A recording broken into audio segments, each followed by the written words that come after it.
رمضان. Doctor Zakir, আপনি কি এবারে সেই ক্যাটাগরির লোকদের কথা বলবেন যারা জাকাত গ্রহণ করতে পারবে না? আপনি কি দর্শকদের জন্য এই বিষয়টা একটু ব্যাখ্যা করে বলবেন? এই জাকাতের টাকা গ্রহণ করতে পারবে না যারা সেই ৮ ক্যাটাগরির মধ্যে পড়ে না, যাদের ব্যাপারে বলা হয়েছে পবিত্র কোরআনে সূরা তওবা অধ্যায় ৯ আয়াত নম্বর ৬০। এই মানুষগুলো জাকাত গ্রহণ করতে পারে না, এটাই সাধারণ নিয়ম। তবে হয়তো কিছু মানুষ এই ৮ ক্যাটাগরিতে পড়বে সূরা তওবা অধ্যায় ৯ আয়াত নম্বর ৬০, তারপরও জাকাত নিতে পারবে না। ১ নম্বর, মুহাম্মদ সাল্লাল্লাহু আলাইহি সাল্লামের বংশধর। আমাদের প্রিয় নবী মুহাম্মদ সাল্লাল্লাহু আলাইহি সাল্লাম বলেছেন, এটা আছে সহিহ বুখারীতে খণ্ড নম্বর ৩ হাদিস নাম্বার 2055। একবার নবী দেখলেন যে একটা খেজুর পড়ে আছে। তিনি বললেন সেটা খেতে ইচ্ছে করছিল, কিন্তু ভয় পেলাম যে হয়তো এটা বদান্যতা, কারণ নবী বা তার পরিবার কোন রকম বদান্যতা গ্রহণ করতে পারবেন না।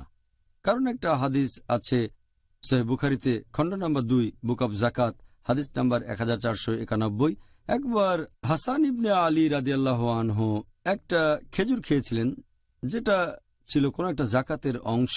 নবী তখন বললেন, ওটা মুখ থেকে বের করে ফেলে দাও, কারণ নবীর পরিবারের কেউ কখনো জাকাতের কোনো কিছু খেতে পারবে না।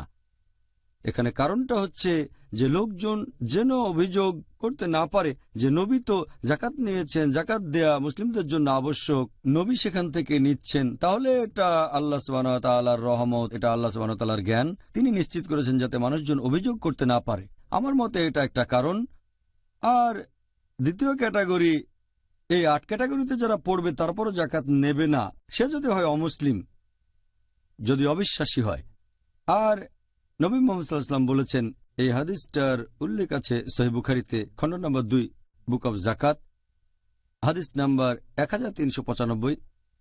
নবী বলেছেন যে জাকাত দেয়া বাধ্যতামূলক তোমাদের সম্পদের উপর, সম্পত্তির উপর, আর ধনীদের থেকে সম্পদ নিয়ে সেটা গরিবদের দাও।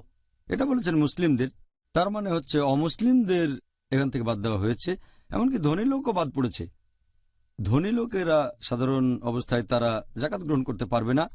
আর এছাড়াও আমাদের নবী আরো বলেছেন, এই হাদিসটার উল্লেখ আছে তিরমিজিতে হাদিস নাম্বার 661। আমাদের নবী মুহাম্মদ সাল্লাল্লাহু আলাইহি ওয়াসাল্লাম বলেছেন যে যে মানুষটা হচ্ছে ধনী এবং সুস্থ স্বাভাবিক, তাকে জাকাত দিতে হবে না। তার মানে একজন ধনী লোক যে কাজ করার সামর্থ্য রাখে, তাকে জাকাত দেওয়ার কোনো প্রয়োজন নেই। যদি না সে কাজ করে যে বেতন পায় সেটা তার চাহিদা পূরণের জন্য যথেষ্ট হয়, তখন তাকে জাকাতের টাকা দিতে পারেন। কিন্তু একজন সুস্থ স্বাভাবিক যদি কোনো রকম কাজ না করে জাকাতের টাকার জন্য আবেদন করে, নবী এটার অনুমতি দেননি।